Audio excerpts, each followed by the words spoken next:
अस्सलाम वालेकुम। लिख रहा हूँ आपके लिए 2 सरप्राइज एपिसोड मसीह मम्मी की 35 एंड 36। बड़ी मुश्किल से ये वॉइस अप कर रही हूँ। राइटर है इसकी मलाइका रफ़ी। देर नहीं करते शुरू करते हैं episode. Shumail operation complain to daddy का हिस्सा रही थी, इसलिए वो फितरी तौर पर जानती थी कि वो मियाँ के वालिद ही थे जिन्होंने मॉम तानिया को सताया था। मगर क्योंकि वह अभी छोटी थी इसलिए वो उन दोनों के पेचीदा रिश्ते को पूरी तरह नहीं समझती थी। उसने कमर पर हाथ रखे और जोएल की तरफ देखते हुए कहा, हैंडसम अंकल, आप इतने अच्छे लगते हैं तो फिर आप किसी लड़की को क्यों तंग कर रहे हैं। मॉम तानिया रो रही थी। जोएल को वो आंसू याद आ गए तो तानिया के गाल से टपक कर उसके हाथ पर गिरे थे। वो अचानक एक कदम आगे बढ़ा। वो तुम्हारी छोटी मॉम है, तुम्हारी माँ नहीं। तो उसका सालिश मेरी से कोई रिश्ता नहीं। शुमाइल फौरन सीधी खड़ी हो गई। क्यों नहीं है?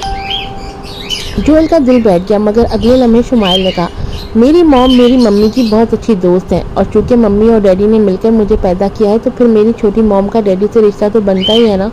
आप उन्हें दोबारा तंग मत कीजिएगा, वरना मैं अपने डैडी से कहूँगी कि वो आपको मारे। ये कहकर उसने बिस्तर से उतरकर जोएल की तरफ आकर उसकी पिंडली पर एक जोरदार लात मारी। हालांकि उसने पूरी ताकत से लात मारी, मगर जोएल को वो एक हल्की सी ठोकर ही लगी। वो नीचे झुका और उस नन्ही सी बच्ची को देखने लगा जो बिल्कुल मियाँ की उम्र की थी। तो उसने नरमी से उसके सर पर हाथ फेरा और कहा, तुम बिल्कुल ठीक कह रही हो, मैं वाकई बुरा इंसान हूँ। मुझे तुम्हारी मॉम को तंग नहीं करना चाहिए था। तुम्हारा क्या ख्याल है, मैं उनसे कैसे माफ़ी मांगूँ? शुमाइल, ये हैंडसम अंकल तो बहुत जल्दी मान गए कि वो गलत थे। शुमाइल ने कुछ लम्हे सोचा और फिर कहा, गलती मान लेना आधी माफ़ी होता है। अंकल, आप तो अच्छे इंसान लगते हो। जोएल ने नरमी से पूछा, क्या तुम्हें पता है कि तुम्हारी मॉम को सबसे ज़्यादा क्या चीज़ पसंद है? शुमाइल ने सर को एक तरफ झुकाया, कुछ देर सोचा, फिर उसकी आंखें चमक उठी। मुझे पता है, मेरी छोटी मॉम को सब कुछ मिला है सिवाय एक चीज़ के। क्या चीज़? फरवीन, तुम क्या कर रही हो? फरवीन गाड़ी चला रही थी जब उसे फ़ोन पर तानिया की चीख सुनाई दी। उसने सुस्त अंदाज में सामने देखा और कहा, अपने पुराने महबूब से मिलकर कैसा लगा मिस टर्नर? तानिया की आवाज़ फौरन बुझ गई। इतना अच्छा नहीं लगा। फरवीन ने हंसकर पूछा, तो क्या गलतफहमी दूर हो गई? तानिया ने जवाब नहीं दिया। फरवीन ने भवें चढ़ाई, तुम मजाक कर रही हो, है ना? मैंने मौका बनाया और तुमने उसे ज़ाया कर दिया। तानिया ने एक तल्ख हंसी। मसला गलतफहमी का नहीं है, मसला ये है कि अगर गलतफहमी दूर भी हो जाए तो क्या हम पहले जैसे नहीं बन सकते? क्यों? तानिया ने आह भरी। वो रियाना के साथ रिलेशनशिप में है। अगर मैं दरमियान में आती हूँ तो मेरी क्या इज्जत रह जाएगी? और वैसे भी उनका बच्चा भी है। माहौल में उदासी छा गई। फरवीन कुछ देर खामोश रही, फिर बोली, तो क्यों ना हम उसे बेवा बना दें? तानिया, वो चौंक गई और जल्दी से बोली, इसकी ज़रूरत नहीं है, चाहे वो बेवा भी हो जाए। मुझे अब भी ये बात गवारा नहीं कि वो कभी रियाना के साथ रहा है। उसे मालूम था कि रियाना वो वाहिद औरत है जिससे मैं नफरत करती हूँ। फरवीन ने मायूसी से कहा, अच्छा फिर रहने दो। तानिया, फिर उसने कहा, चलो आज रात बाहर चलते हैं। फरवीन इतनी मस्ती करेंगी कि होश ही ना रहे। Beep beep beep. ओहो तानिया। फरवीन, तानिया फ़ोन पर बीप की आवाज़ सुनकर तानिया को लगा जैसे फरवीन सिर्फ दिखावे की दोस्त है। फरवीन ने फ़ोन बेपरवाही से एक तरफ फेंका और New York university school of medicine की तरफ गाड़ी चलाई। चौकीदारों को पहले ही इत्तला दी गई थी, इसलिए उन्होंने फ़ौरन उसे अंदर जाने दिया। उसने कैंपस में एक चक्कर लगाया, फिर जीपीएस की मदद से ऑफिस बिल्डिंग तक पहुंचे। वहां गाड़ी पार्क करके अंदर दाखिल हुई। जैसे ही वो अंदर दाखिल हुई, उसने तकरीबन 50 साल के डायरेक्टर शाह को दरवाजे पर खड़ा पाया। फिर बहुत अदब से बोला, आप आ गई हैं? फरवीन ने हल्का सा सर हिलाया। डायरेक्टर शाह के पीछे खड़े चंद लोग हैरान रह गए। ये जानना ज़रूरी है कि डायरेक्टर शाह न्यूरो सर्जरी के माहिर माने जाते थे। वो न सिर्फ डिपार्टमेंट के सरबराह थे बल्कि न्यूयॉर्क अस्पताल में भी आला ओहदे पर फाइज थे। तो फिर वो उस नौजवान लड़की के आगे इतने अदब से कैसे पेश आ रहे थे? डायरेक्टर शाह ने हाथ से इशारा किया, आइए इस तरफ। फरवीन उनके पीछे उनके दफ्तर तक गई। उन्होंने अपने असिस्टेंट से कहा, जल्दी से कॉफ़ी बनाओ मेरे ख़ास बीन से और ज़रा तेज़, ताकि ताजगी दे। असिस्टेंट हैरान रह गए। डायरेक्टर शाह जो इन व्यूज को अपने बच्चे की तरह संभालते थे, आज उन्हें उस लड़की के लिए निकाल रहे थे। डायरेक्टर शाह ने ये सब नज़रअंदाज करते हुए दरवाज़ा बंद किया और देखा कि उनकी मेहमान पहले ही सोफे पर नींद दराज हो चुकी है। उसने ब्लैक स्किन जीन्स पहनी हुई थी जो उसकी लंबी और पतली टांगों को नुमाया कर रही थी। उसकी आंखें बिल्ली जैसी थी मगर उनमें कोई नरमी ना थी। उसने पूछा, इतनी जल्दी मुझे क्यों बुलाया मिस्टर शाह? डायरेक्टर शाह ने फौरन हाथ जोड़ लिए। आपको मिस्टर कहने की ज़रूरत नहीं एंटी, असल में एक सर्जरी है जिसके लिए आपकी महारत चाहिए।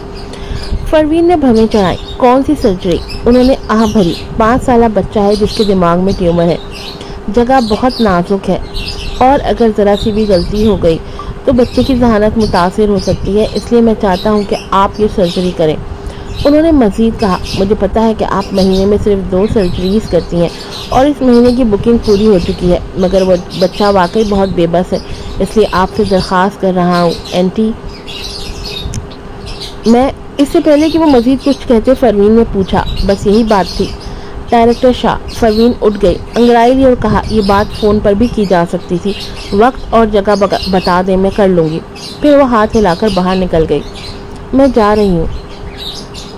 एंटी से सर्जरी की अपॉइंटमेंट लेना नामुमकिन हद तक मुश्किल था। बड़े बड़े लोग भी उन तक नहीं पहुँच पाते थे। मेहदी और स्मिथ्स ने लाखों की ऑफ़र की थी, फिर भी वो नहीं मानी थी। उन्हें लगा था कि बहुत समझाने के बाद हामी मिलेगी। उन्होंने पीछे से पुकारा, एंटी, वो बच्चा किसी बड़े ख़ानदान से ताल्लुक़ नहीं रखता, मगर फिक्र ना करें, अगर आपने सर्जरी की तो मैं आपका एहसानमंद रहूँगा। परवीन ने बस एक ठीक है कहा और निकल गई। बाहर असिस्टेंट ने उसकी राह में न सिर्फ रुकावट न डाली बल्कि अदब से रास्ता भी दिया। परवीन जब पार्किंग लॉट में पहुंची और गाड़ी की तरफ बढ़ी तो अचानक किसी ने हैरानी से पुकारा, परवीन, तुम यहाँ क्या कर रही हो? उसने पलट कर देखा। अरीशा, मेहर, काजिम और सुहा काफ़ी अरसे बाद नजर आई। अरीशा ने पहले उसकी गाड़ी को देखा, फिर ऑफिस बिल्डिंग की तरफ और हैरानी से पूछा, कहीं तुम पोस्ट ग्रेजुएट में अप्लाई करने तो नहीं आई हो? परवीन कुछ हैरान हुई। जब से वो न्यूयॉर्क आई थी उसने पाकिस्तान के हालात पर बिल्कुल तवज्जो नहीं दी थी। हालांकि अरीशा उसकी सौतेली बहन थी, लेकिन उनके दरमियान कशीदगी थी, इसलिए वो उससे कोई वास्ता नहीं रखना चाहती थी। सोहा ने बस इतना बताया था कि वो दोनों पोस्ट ग्रेजुएट के दाखिला टेस्ट के लिए न्यूयॉर्क आ रही हैं, लेकिन परवीन ने यह हरगिज़ नहीं सोचा था कि वो यहाँ अचानक उनसे टकरा जाएगी। उसने अरीशा को मुकम्मल तौर पर नज़रअंदाज किया, बल्कि उसने सोहा की तरफ देखा और पूछा, तुम किस प्रोफेसर के लिए अप्लाई करने का सोच रही हो? सोहा ने अरीशा की तरफ झिझकते हुए देखा और जवाब दिया, मैं अभी सोच रही हूँ, मैं किसी आसान प्रोफेसर को मुंतखब करना चाहती हूँ। अरीशा ने तमस्कुर उड़ाते हुए कहा, कितनी बुलंद सोच है तुम्हारी। खैर, मैं बिल्कुल मुख्तलिफ हूँ। मैं तो एक वाज़ेह मकसद के साथ आई हूँ और वो है डायरेक्टर शाह। फिर वो परवीन की तरफ देखकर बोली, तुम्हें पता है डायरेक्टर शाह कौन है? वो हर साल सिर्फ 4 या 5 तलबा को मुंतखब करते हैं। तुम जैसी छोटी दर्जे की गैर रवायती डॉक्टर के शायद इम्तिहान भी पास ना कर सके। अरीशा के नज़दीक परवीन ने कभी किसी बाकायदा यूनिवर्सिटी में तालीम हासिल नहीं की थी। उसके पास जो भी मेडिकल इल्म था वो उसने बैरून मुल्क गैर रवायती तरीक़ों से सीखा था। वो ये तस्वुर भी नहीं कर सकती थी कि एक ऐसी औरत जो कभी यूनिवर्सिटी नहीं गई पोस्ट ग्रेजुएट तालीम के लिए अहल हो सकती है, लेकिन परवीन ने उसे मुकम्मल तौर पर नज़रअंदाज किया, जैसे वो उसकी नज़रों में मौजूद ही ना। उसने सिर्फ सोहा से पूछा, तुम इस वक्त कहाँ ठहरी हुई हो? सोहा ने जवाब दिया, स्कूल के साथ वाले होटल में, वहाँ किराया बहुत सस्ता है। तुम्हें मेरी फिक्र करने की ज़रूरत नहीं परवीन। सोहा ने अरीशा की तरफ एक नज़र डालकर जल्दी से कहा, तुम बस जाओ परवीन, हमें अंदर जाकर प्रोफेसरों के बारे में मालूमात लेनी है कि किसको किस चीज़ में दिलचस्पी है। जाओ, कैसी बातें कर रही हो? मुझे साफ साफ बताओ, तुम यहाँ क्यों आई हो परवीन? अरीशा ने कड़क कर कहा, जैसे किसी मेंढक की आवाज़ हो। परवीन ने उसे मुकम्मल तौर पर नज़रअंदाज करते हुए कहा, ठीक है, अगर कोई मसला है या पैसे ख़त्म हो जाएं तो मुझे फ़ोन कर लेना। फिर वो गाड़ी में बैठ गई। अरीशा गाड़ी के सामने आकर खड़ी हो गई। नीचे उतरो परवीन, तुमने सुना नहीं मैंने क्या कहा? तुम। परवीन ने एकदम एक्सीलेटर पर पाँव रखा और गाड़ी आगे दौड़ा दी। गाड़ी अचानक तेजी से आगे बढ़ी, जिससे अरीशा बुरी तरह कांप उठी और चीख पड़ी। गाड़ी उससे सिर्फ 1 सेंटीमीटर के फासले पर जाकर रुक गई। अरीशा को तो गाड़ी की हवा तक महसूस हुई। वो खौफ से पीली पड़ गई। परवीन ने खिड़की से बाजू बाहर निकाला, अपना सर बाहर निकाला और सख्त लहजे में कहा, रास्ते से हट जाओ। खौफजदा अरीशा एक तरफ हटी। गाड़ी फौरन से पहले की रफ्तार से रवाना हो गई, गोया परवीन रेसिंग कार चला रही हो। अरीशा ने खुश खल्क से निगलते हुए दिखा। जब गाड़ी नजरों से ओझल हुई तो उसे होश आया।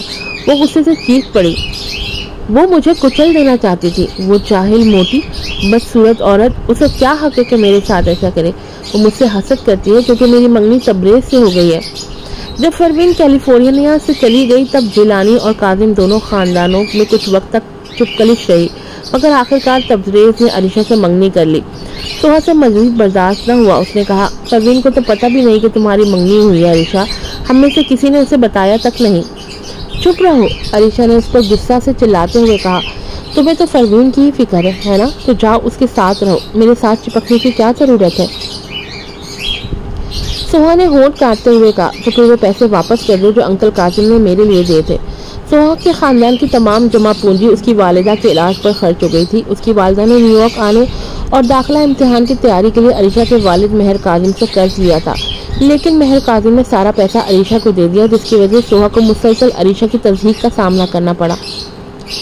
अरीशा ने मुंह बिगाड़ते हुए कहा, तुमने पैसे मेरे अब्बू से लिए हैं, मतलब मुझसे लिए हैं सोहा। तुम मुझ पर कर्जदार हो, इसलिए बेहतर है तुम्हें पता हो कि तुम्हें क्या बोलना चाहिए। फिर वो रुककर कुछ सोचने लगी। परवीन तो जीप चला रही थी ना? मुझे अंदाजा नहीं था कि पाशा खानदान ने उसका इतना ख्याल रखा हुआ है। क्या तुम्हें लगता है कि वो यहाँ इसलिए आई है कि पाशा खानदान उसे पोस्ट ग्रेजुएट तालीम दिलवाना चाहते हैं? अरीशा की आंखें चमक उठी। उसने फौरन अपने वालिद मेहर काजिम को फ़ोन किया पाकिस्तान और कहा, अबू मुझे लगता है कि परवीन ज़रूर डायरेक्टर शाह को राज़ी कर सकती है। क्या आप उससे बात कर सकते हैं कि वो मेरी मदद करे? मेहर काजिम ने कहा, ठीक है। जब परवीन घर के करीब पहुंची तो उसका फ़ोन बजा। नंबर अनजान था। वो कॉल उठाने का इरादा नहीं रखती थी, मगर गाड़ी चलाते हुए उससे गलती से कॉल उठ गई तो उसी तरफ से फौरन मेहर काजिम की आवाज़ आई, परवीन, मैं तुम्हारा बाप हूँ, मैंने तुम्हारी परवरिश की है, इसलिए तुम पर फ़र्ज़ है कि तुम मेरे बुढ़ापे का सहारा बनो। अभी तुम्हारी माँ की कंपनी के मुनाफे की बात छोड़ो, फ़ौरन पाशा ख़ानदान से कहो कि वो अपनी पहचान इस्तेमाल करके तुम्हारी बहन की डायरेक्टर शाह से मुलाकात करवाएं।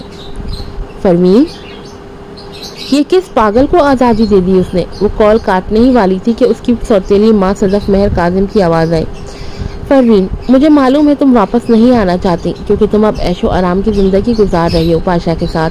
तुमने अपनी माँ की कंपनी भी ले ली है और हमें कुछ देने का इरादा नहीं, लेकिन हम आखिर तुम्हारे ख़ानदान वाले हैं, खून का रिश्ता होता है। अरीशा तुम्हारी बहन है, उसकी मदद करो। अगर वो मशहूर सर्जन बन जाए और पैसे कमाने लगे तो हमें बुढ़ापे में तुम्हें तंग करना नहीं पड़ेगा, ठीक है? परवीन एकदम हंस दी। खून का रिश्ता? सदफ ने फौरन कहा, जी हाँ बिल्कुल, तुम और तुम्हारी बहन एक ही बाप की औलाद हो, तुम्हारी रगों में एक ही खून दौड़ता है। तुम्हें जड़ों को नहीं भूलना चाहिए, चाहे तुम जितना भी ऊंचा क्यों ना चली गई हो। एक ही बाप। अगर वो उसे याद ना दिलाते तो वो वाकई नींद से उठकर ये भूल ही जाती कि उसका भी कोई बाप है। लेकिन कैसा अजीब बाप था वो। ना तो ये कहा जा सकता था कि उसने बेटी को नज़रअंदाज किया क्योंकि अरीशा की हर ज़रूरत पूरी की थी, और ना ये कहा जा सकता था कि उसने परवीन से मोहब्बत की हो। ऐसा लगता था कि बस वो भूखी ना मरे, यही काफ़ी है। परवीन ने नज़रें झुका लिया, फिर अचानक भवें उठाकर कहा, अच्छा? क्या मतलब अच्छा? परवीन, तुम? सदफ की बात मुकम्मल ना हुई थी कि परवीन ने कॉल काट दी। फिर उसने सुहा को फ़ोन किया। कहाँ हो? हैरान सुहा ने कहा, मैं अभी भी स्कूल में हूँ। ठीक है, मैं आ रही हूँ। सुहा उलझन में पड़ गई। परवीन, तुम मुझे क्यों ढूंढ रही हो? परवीन की आंखें तंग हो गई और होठों पर हल्की सी मुस्कुराहट आई। ओह, मैं बस ये देखना चाहती हूँ कि मेरे और अरीशा के दरमियान वाकई खून का रिश्ता है या नहीं। परवीन ने कॉल काट दी। गाड़ी यू टर्न लेकर सीधा New York university school of medicine पहुंच गई। 10 मिनट बाद जीप दफ्तर के सामने रुकी। परवीन झट से गाड़ी से उतरी और सीधा अरीशा और सोहा के पास पहुंची। अरीशा ने मगरूर अंदाज में कहा, हाँ, क्या अब्बू ने तुम्हें फ़ोन किया? परवीन सुन लो के, लेकिन उसकी बात मुकम्मल होने से पहले परवीन ने अचानक उसके बाल पकड़ लिए। अरीशा दर्द से चीखी और अगले ही लम्हे देखा कि परवीन ने उसके बालों के चंद रेशे नोच लिए थे। परवीन ने बेहद बेपरवाही से कहा, जरा ये उधार ले लूं? अरीशा फौरन अपने सर पर हाथ रखकर में एक कदम पीछे हटी।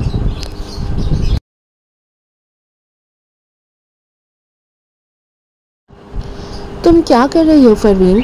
जबकि अरीशा अभी भी सदमे में थी, फरवीन ने जल्दी से बालों के चंद रेशे एक प्लास्टिक बैग में डाल दिए।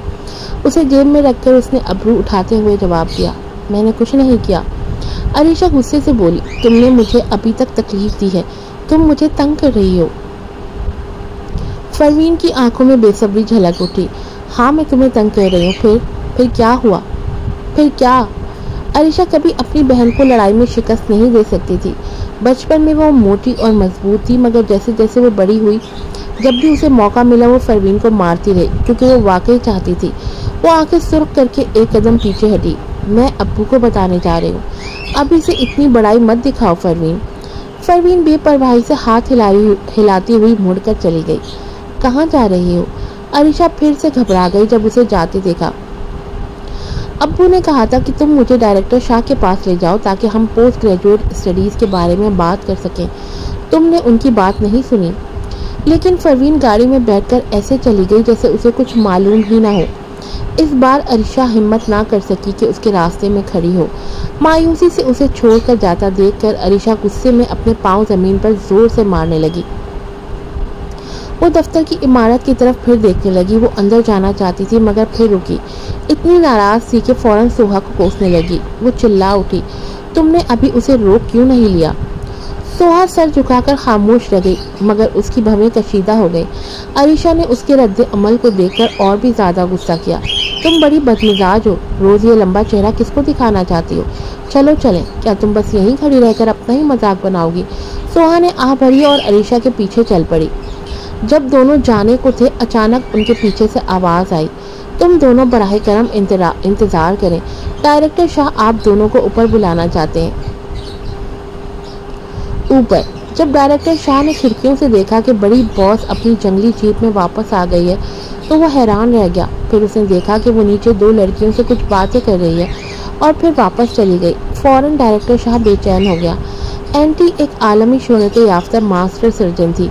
उसने उसकी बहुत मदद की थी जब उसने ऑपरेशन करने की रजामंदी दी थी, इसलिए वो उसका एहसान वापस करने के तरीके सोच रहा था।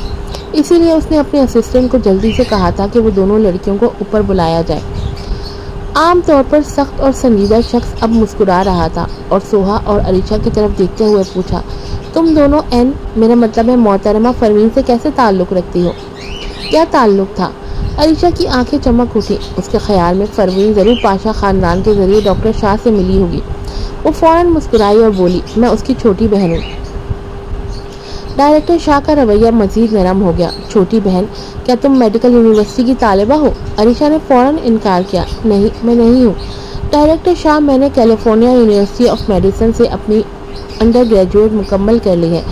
ये मेरे इम्तिहानी नताइज हैं। मैं न्यूयॉर्क आई हूँ क्योंकि इस साल मैं आपके ज़ेरे निगरानी पोस्ट ग्रेजुएट तालिबा बनने का इरादा रखती हूँ। वो उसके ज़ेरे निगरानी पोस्ट ग्रेजुएट की तालिबा बनने का इरादा रखती थी। डायरेक्टर शाह खुश हो गया। उसने अरीशा के नताइज उठाकर चंद बार देखा। अरीशा के नंबर बहुत अच्छे थे और वो हर साल आला कारकर्दगी दिखाती थी, वरना महर, काजिम और सदफ उसके साथ ऐसा खास सलूक ना करते। जिलानी खानदान भी अरीशा को तबरेज़ से मंगने की इजाज़त न देता। डायरेक्टर शाह ने तारीफ़ की, तुम्हारे नंबर बहुत अच्छे हैं। पोस्ट ग्रेजुएट दाखिला इम्तिहान में तुम्हारे तहरीरी इम्तिहान के नताइज कैसे हैं?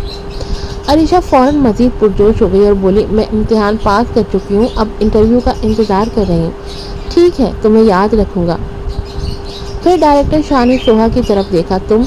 इससे पहले कि वो मुकम्मल कर पाता, अरीशा सोहा के सामने आ गई और बोली, ये मेरी क्लास फेलो हो जो मेरे साथ आई है। डायरेक्टर शाह, अगर आप मुझे मौका दें तो मेरी बहन और पाशा ख़ानदान आपका एहसान ज़रूर अदा करेंगे। एहसान अदा करेंगे? डायरेक्टर शाह खौफजदा हो गया और बोला, बिल्कुल नहीं, बिल्कुल नहीं। एंटी को बस एक लफ्ज़ कहना है, वो इतने पोस्ट ग्रेजुएट तलबा ले लेगी जितने वो चाहे। अरीशा की आंखों में चमक आ गई। वो महसूस कर रही थी कि पाशा ख़ानदान का समाजी मर्तबा उससे भी ज़्यादा बुलंद है जितना उसने सोचा था। वो मुस्कुराई और बोली, डायरेक्टर शाह, अगर और कुछ नहीं तो हम अब चलते हैं। डायरेक्टर शाह ने सर हिलाया। जी हाँ, घर जाकर इंटरव्यू के नोट्स का इंतज़ार करना। उसके बाद अरीशा ने सोहा को घूरकर बाहर निकाला। जब वो बाहर निकले तो अरीशा ने सोहा को सुस्त चलते हुए देखा तो तंज़ी अंदाज में कहा, इतनी आहिस्ता क्यों चल रही हो? क्या तुम चाहती हो कि मैं तुम्हें डायरेक्टर शाह से मुतारफ़ करवाऊँ? हाँ। क्या तुम अभी अपनी ऊंची सोच दिखा रही थी? क्या तुमने नहीं कहा था कि लोग ऐसे ताल्लुकात का फ़ायदा नहीं उठाते? जब वो अभी महर काजिम को फ़ोन कर रही थी तो सोहा ने उसे रोकने की कोशिश की थी। कहा था, चलो अपनी मेहनत से काम करते हैं। अरीशा, परवीन को परेशान ना करें। आखिरकार पोस्ट ग्रेजुएट के लिए मेरिट से अप्लाई करना चाहिए। सोहा ने अरीशा की बात सुनकर सर झुका लिया। बोली, तुम अभी खुद को परवीन की छोटी बहन कह रही थी। पाशा का नाम इजाज़त के बगैर इस्तेमाल करना अच्छा नहीं है ना?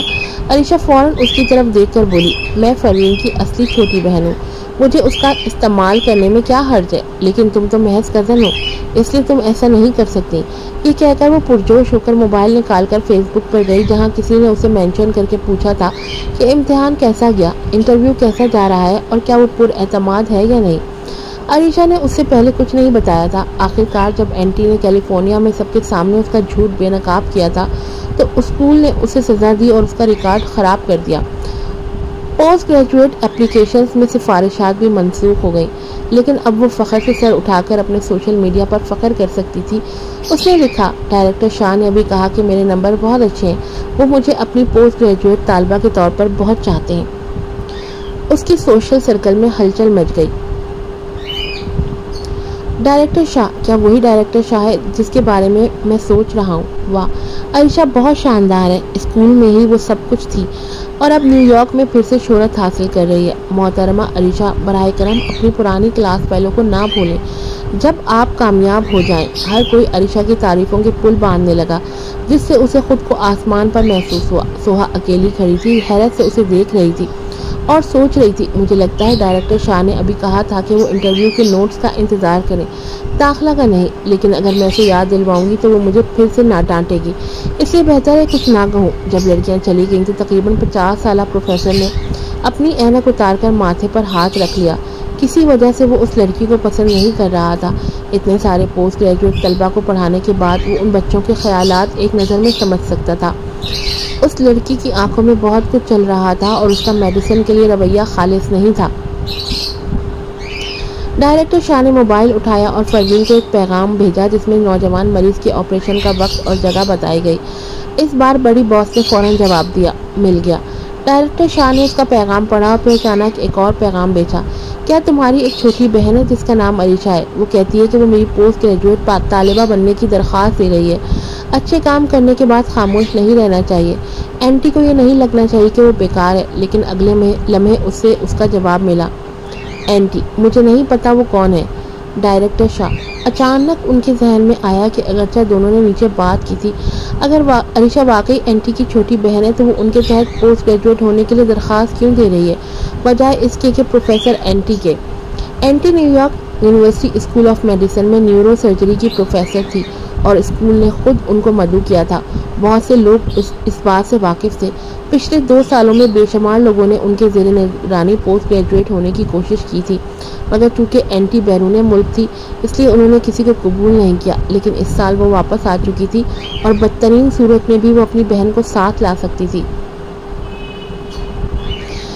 ये जाहिर करता था कि उसकी अपनी छोटी बहन से ज़्यादा ख़ास निस्बत नहीं है। शातिर डायरेक्टर शाह ने इन तमाम छोटी छोटी बातों को फ़ौरन भांप लिया और सुकून का सांस लिया। खुशकिस्मती थी कि उसने ये बात छेड़ी, वरना उसका मंसूबा खुद ही उल्टा पड़ सकता था। इसीलिए इंसान को किसी और के लिए बिना सोचे कुछ नहीं करना चाहिए। अगर सामने वाले से पूछा ही नहीं तो कैसे पता चलेगा कि उसे वाकई उस चीज़ की ज़रूरत है या नहीं। उधर परवीन ने वो बाल जिनकी जड़ें सालिम थी और अपने बालों के नमूने बैरून मुल्क भेजे थे। उसने अपनी असिस्टेंट बीवी को फ़ोन करके हिदायत दी, किसी इंतहाई प्रोफेशनल डीएनए टेस्टिंग लैब में ले जाकर नतीजा जल्दी से जल्दी दो। लिली ने हैरत से पूछा, आप अमेरिका में क्यों नहीं करवा लेती एंटी? परवीन ने अबरू उठाए क्योंकि यहाँ लोग आसानी से जाली नताइज बना सकते हैं। बीवी खामोश हो गई। उसके पास कहने को कुछ न था। थोड़ी देर बाद उसने कहा, मुझे लगता है कि आपको किसी ताक़ुब में मुब्तला होने का वहम है। आपने बरसों अपनी शनाख्त छुपाए रखी है कि आप खतरे में हैं, लेकिन मैंने आज तक किसी को आपको कत्ल करते नहीं देखा। परवीन हंसकर बोली, हो सकता है तुम ठीक हो, लेकिन ये काम फिर भी कर दो। फ़ोन बंद करने के बाद भी वो मोहतात रही। उसकी माँ मरवा ज़मरुद पाशा ने उसे कहा था कि आम रहना और ख़ास ना बनना, वरना वो मार दी जाएगी। अभी तक वो नहीं जानती थी कि ख़तरा कहाँ से आएगा, लेकिन अब वो चंद साल पहले वाली लापरवाह खातून नहीं रही थी। उसके अब 2 बच्चे थे, एहतियात बरतना ही बेहतर था।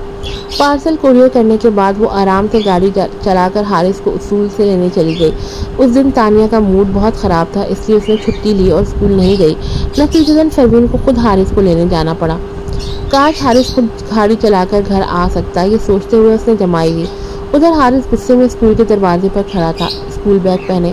बार बार की शिकायत के बाद बिलाखिर माँ ने उसे आज पैंट पहनने की इजाज़त दे दी थी। आखिरकार स्कूल में और भी बच्चियां थीं जो पैंट पहनकर आती थीं। जब वो बोर हो रहा था तब परवीन आखिरकार आ गई। जब हारिस गाड़ी की पिछली सीट पर बैठा और बेल्ट बांधी तो उसने आह भरी और बोला, अम्मी क्या मैं स्कूल जाना बंद कर सकता हूँ? परवीन ने गाड़ी घुमाते हुए पूछा, क्यों? हारिस ने शिकायत की, स्कूल के बच्चे बहुत बचकाना हैं। परवीन ने पिछला आईना देखते हुए अपने बेटे को उलझन में देखा और पूछा, ऐसा क्या हुआ? हारिस बोला, आज टीचर ने हमें खरगोश और कछुए की कहानी सुनाई। फिर हमसे पूछा कि हम कछुआ बनना चाहते हैं या खरगोश। परवीन ने हंसकर बोली, फिर? हारिस बोला, बच्चे इंसान होकर खरगोश बनना क्यों चाहते हैं? फिर हारिस ने सिर झुकाकर कहा, ब्रेंडन ने आज एक लड़की का दही पिया, फिर वो लड़की भी वही दही पी गई। फिर वो डर गई और बोली कि उसके माँ बाप ने कहा था कि अगर लड़की किसी लड़के को चूमेगी तो वो हामला हो जाएगी। तो उसने पूछा कि अगर वो हामला हो गई तो क्या करे? परवीन की नींद अब उड़ चुकी थी। उसने पूछा, फिर? हारिस ने आह भरी। ब्रेंडन ने सीना ठोक कर कहा कि फिक्र ना करो, अगर वाकई हामला हो गई तो बच्चे पैदा कर लेना, फिर तीनों साथ स्कूल आया करेंगे। हारिस ने परवीन की तरफ देखा। दही पीने से कोई हामला नहीं होता, उसके लिए एक साथ सोना पड़ता है। ये सब कितने जाहिल हैं। परवीन उसने हंसी रोक कर संजीदगी से कहा, लेकिन ब्रेंडन काफी जिम्मेदार बच्चा लगता है, उसके माँ बाप ने अच्छी तरबियत की है। क्या माँ वाकई उस नासमझ लड़के ब्रेंडन की तारीफ कर रही थी जो तकरीबन खुद को नामर्द बना चुका था? उसने मुंह बनाया और बोला, मैं भी बहुत जिम्मेदार बनूंगा। परवीन ने अबरू उठाए, ओह कोई पसंद आया है क्या? हारिस ने सिर झुकाकर संजीदगी से जवाब दिया, हाँ। वाह, वो जिद्दी सा बच्चा जो बिल्कुल अपने बाप की तरह था, आखिरकार किसी को पसंद करता है। मगर जैसे ही परवीन ने यह सोचा, हारिस बोला, मुझे शुमाइल पसंद है। परवीन की हंसी छूटने को थी। शुमाइल के अलावा कोई और दोस्त पसंद है? हारिस हल्का सा ऑटिस्टिक था, इसलिए परवीन उसे धीरे धीरे जिंदगी की तरफ ला रही थी ताकि वो खुलकर जिए। वैसे भी वो गाड़ी चला रही थी तो सोते हुए वक्त गुजारने के बजाय बेटे को छेड़ना बेहतर था। हारिस असल में इनकार करने ही वाला था, मगर अचानक उसके जहन में एक डरी डरी सी बच्ची का चेहरा आया। उसने पूछा, अम्मी अगर कोई बच्चा आम से एलर्जिक हो और खा ले तो क्या होता है? शुमाइल ने कहा था कि उसकी माँ की मेडिकल महारत दुनिया में सबसे बेहतर है।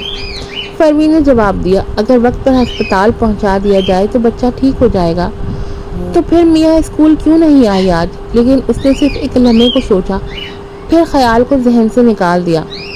जब वो पाशा हाउस पहुंचे तो हारिस खुद गाड़ी से उतरा और माँ का इंतज़ार करने लगा। उधर परवीन ने फ़ोन उठाया तो सालिस का पैगाम था, क्या आज रात मेरे बेटे से दोबारा मुलाकात की जाए मिस परवीन? शुमाइल को तो बस हल्का सा मैदे का इन्फेक्शन था, जो वो दवा दी थी उससे वो अब तक तंदुरुस्त हो चुकी होगी। फिर भी अस्पताल में ही क्यों है? क्या वो घर नहीं जा रहे? उसने मुंह बनाया और जवाब दिया, उसे अब तक ठीक हो जाना चाहिए। पैगाम का जवाब देकर वो हारिस के साथ घर में दाखिल हो गई।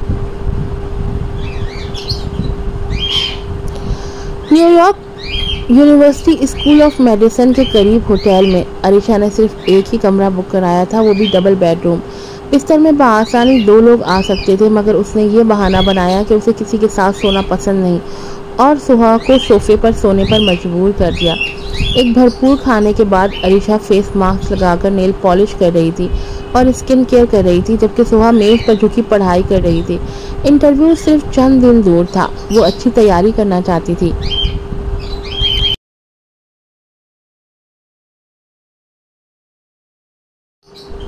जब अरीशा ने नेल पॉलिश मुकम्मल की तो उसने हाथ फैलाए और बेड की पुश्त टेक लगाकर बैठ गई। सुहा को पढ़ते देख उसने हंसते हुए कहा, इतनी मेहनत करने का क्या फ़ायदा? तुम किस प्रोफेसर के लिए अप्लाई कर रही हो? सुहा ने कोई जवाब न दिया। अरीशा बोली, क्या टीना याक, वो तो इसी साल प्रोफेसर बनी है और अभी बहुत ना तजुर्बेकार है, मगर तुम्हारे ग्रेड देखकर अगर वो तुम्हें ले भी ले तो भी तुम न्यूयॉर्क यूनिवर्सिटी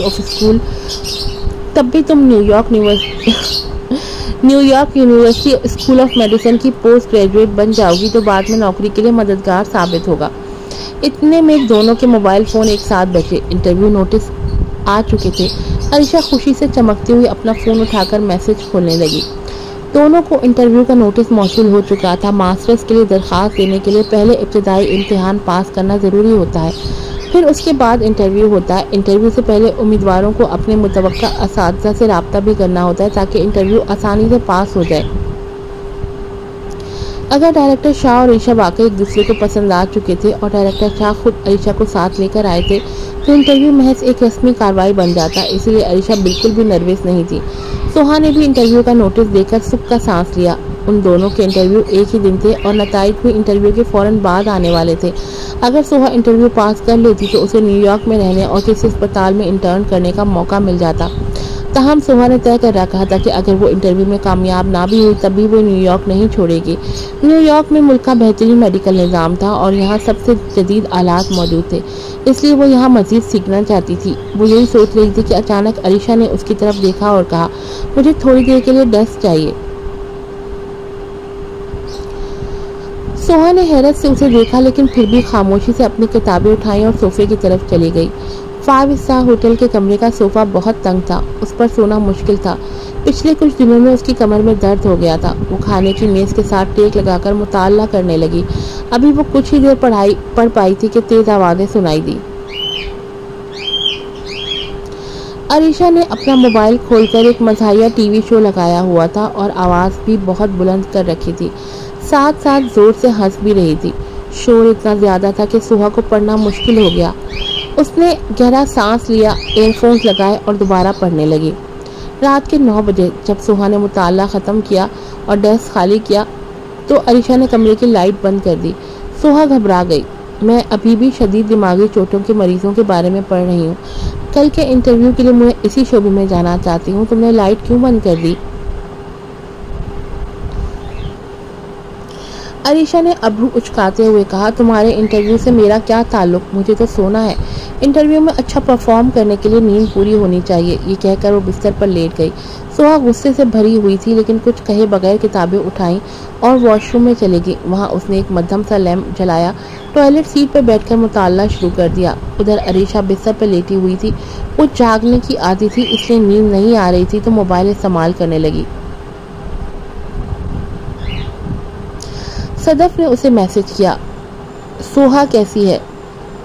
अरीशा ने जवाब दिया, ठीक ही है, लेकिन मैं नहीं चाहती कि वो कामयाब हो। अगर वो भी पास हो गई तो मेरी बेइज्जती हो जाएगी। सदफ ने लिखा, ये तो बहुत ही आसान है, उसका एडमिशन टिकट छुपा दो। ये पैगाम पढ़कर अरीशा की आंखों में चमक आ गई। उसने वॉशरूम की तरफ झांका। दर हकीकत इस बार कैलिफोर्निया यूनिवर्सिटी ऑफ मेडिसिन में मास्टर्स के दाखिले के इब्तिदाई इम्तिहान में सबसे ज़्यादा नंबर लेने वाली सोहा ही थी, अरीशा नहीं। अरीशा को ये तवक्का नहीं थी कि सोहा उससे बेहतर कारकर्दगी दिखाएगी, इसीलिए वो सोहा को इंटरव्यू देने का मौका नहीं देना चाहती थी। वो बिस्तर से उतरी, चुपके से सोहा के स्कूल बैग से उसका शनाख्ती कार्ड और एडमिशन टिकट निकाला, उन्हें लपेटा और अपने बैग में छुपा दिया। उस रात सोहा ने इंटरव्यू की मुकम्मल तैयारी की। जब वो सोफे पर सोई तो रात का 1 बज रहा था। सूरज निकलने तक वो गहरी नींद में थी। सुबह उठकर उसने जल्दी जल्दी तैयार होकर अपना पहले से तैयार बैग उठाया और अरीशा के साथ होटल से निकली।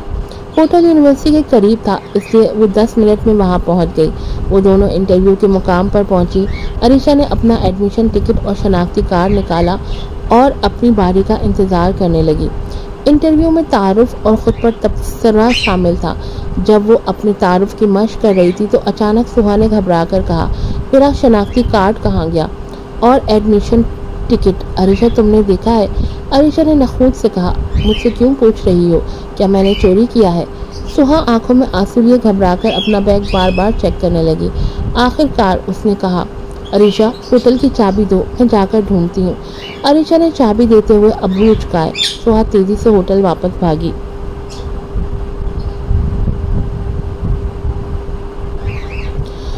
उसके जाते ही अरीशा ने अपने जेब से सुहा का एडमिशन टिकट निकाला और शनाख्ती कार्ड निकाला और बाथरूम के कूड़ेदान में फेंक दिया। फिर वो हल्की फुल्की होकर बाहर आई। जल्द ही अरीशा की बारी आ गई। जब वो इंटरव्यू रूम में दाखिल हुई तो हैरत से देखा कि डायरेक्टर शाह वहाँ मौजूद नहीं थे। ये बात समझ में आती थी, इतने सीनियर डॉक्टर आम इंटरव्यूज में क्यों शरीक होते। अरीशा ने बैठकर सवालात के जवाब दिए। जब उससे पूछा गया कि वो किसको मेंटोर बनाना चाहती है तो उसने मुस्कुराकर कहा, जी मैं डायरेक्टर शाह से पहले ही मुलाकात कर चुकी हूँ। सब समझ गए कि वो क्या कहना चाह रही है। अगरचा उसके जवाबात खास नहीं थे, फिर भी उन 4 असातिज़ा ने उसे इंटरव्यू में कामयाब करार दे दिया। जब वो इंटरव्यू रूम से बाहर आई तो देखा कि सुहा सांस फुलाते हुए वापस आई है। वो इंटरव्यू के निगरान से फरियाद कर रही थी, मैं माजरत चाहती हूँ, लेकिन ये इंटरव्यू मेरे लिए बहुत अहम है। क्या आप मुझे इंटरव्यू देने की इजाज़त दे सकते हैं? निगरान ने अफसोस से कहा, अगर सिर्फ एडमिशन टिकट गुम होता तो मैं शनाख्ती कार्ड से नया प्रिंट करवा देता, लेकिन अब तो वो भी नहीं है। माफ़ करें, मैं कुछ नहीं कर सकता। अगले साल दोबारा कोशिश करें।